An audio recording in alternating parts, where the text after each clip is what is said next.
I will start my story talking a little bit about the end of my previous relationship in Mexico, which Mhm. was about 1 year ago.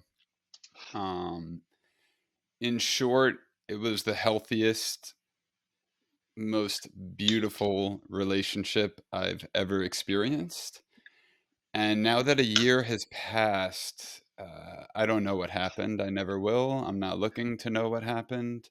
But the story that feels the most true to me is that that wonderful woman was such a clear reflection for me. Also, one who was very intentional and present in their life, and also someone who loved me uh, pretty unconditionally. And interestingly, what happened was I feel like through her clear reflection, I sort of bared witness to my own stuff that I was hiding from. For example, I'll never forget we went on a trip to Baja and we were on the beach and she was just super present and happy being on the beach. And I was like, I want to go look for weed somewhere. And if I were dating someone who also needed a coping mechanism while being on the beach, we would have went and got weed and had a fun adventure and all this stuff. But since she was so grounded, I kind of felt that distance, and it created a story in my head that I'm not perfect. Mhm. Basically, those weren't the words I was using, but what I was striving towards was perfection, and I was leaving reality and my true current state of being behind, and sort of shaming myself for not being at this advanced level of presence that I witnessed in my partner. And the interesting thing was that she was loving me no matter what, and I wasn't loving myself, and I sort of Mhm. died internally in the end of that relationship. One of the most painful things I've ever experienced, and by far one of the most beautiful and impactful.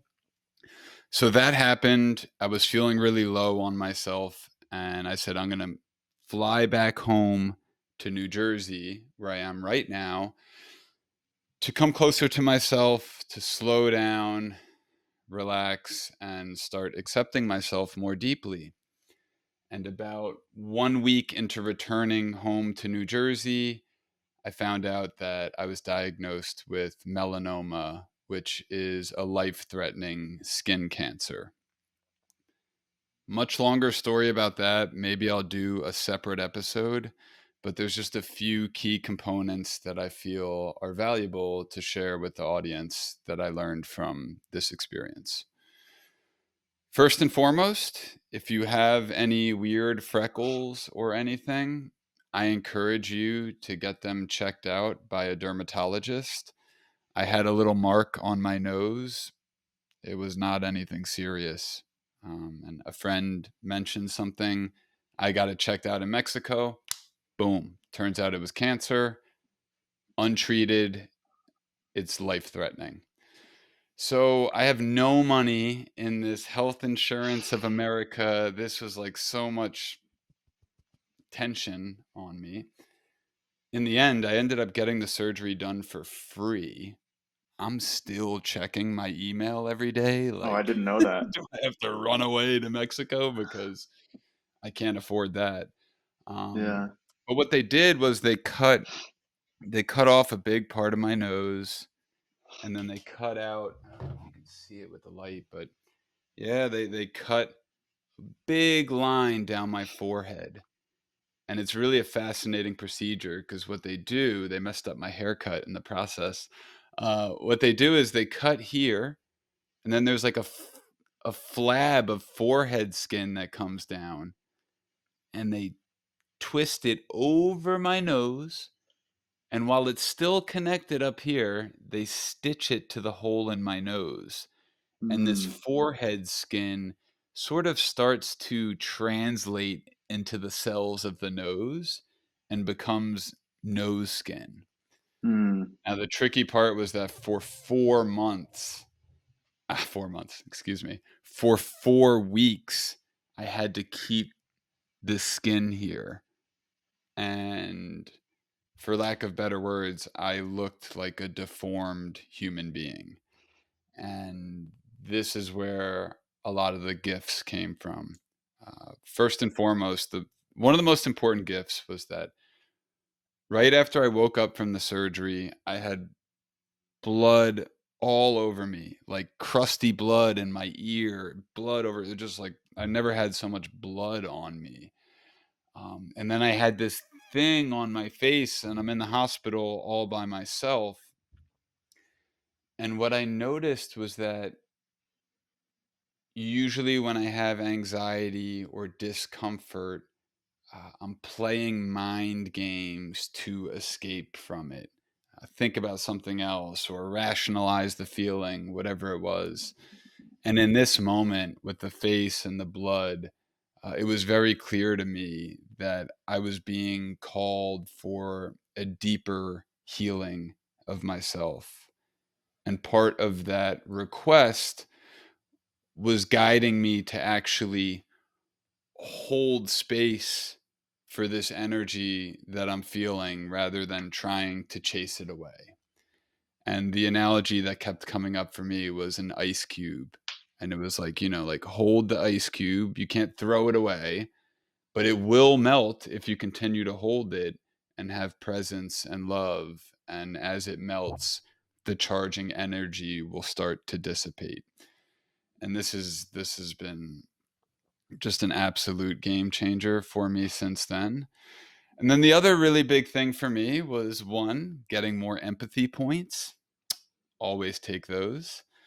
And then two, about 1 week into my 4 week process, I found myself sort of counting down the days until my face looks normal again. And then I had an opportunity to play this game, which I do in my mind all the time. And that game looked something like this. What if you end up like this for the rest of your life? Because if it's not this thing, maybe you get hit by a bus tomorrow and you lose your right leg, right? Or you lose the hearing in your ear and now you're deaf. Like shit can happen. And if you were like this forever, how long would it take you until you started to love yourself? And it wasn't like some fucking, oh yeah, I get it. Now I love myself. No, literally, when I sat with that, my answer was like, it would take me a couple weeks, like that would be a process. And that's what I started to feel into. And everything else I've learned in my life up to that point, and now with this situation, I'm so grateful. Mm. It was such a perfect playground to explore unconditional love and my ego and why do I care about a handsome face and giving myself space to care about my handsome face because that's welcome too. But now that we're giving space for all this stuff, I'm able to look more deeply into the source of where I'm looking for acceptance and happiness and peace. And it was all out there. And you can hear all the time about how it's all inside, And you can write it on your Instagram and you can get a tattoo about it. But until you felt it and really gotten in there, those are just concepts that you're trying to chase, which is Mhm. quite the opposite of actually accepting and being, at least from my perspective. Yet that chasing seems to be a necessary part of this game to find out that it's an endless chase. You don't find peace. You arrive at it by releasing the charge you have with how you relate to everything. At least mm, at least that's been my experience.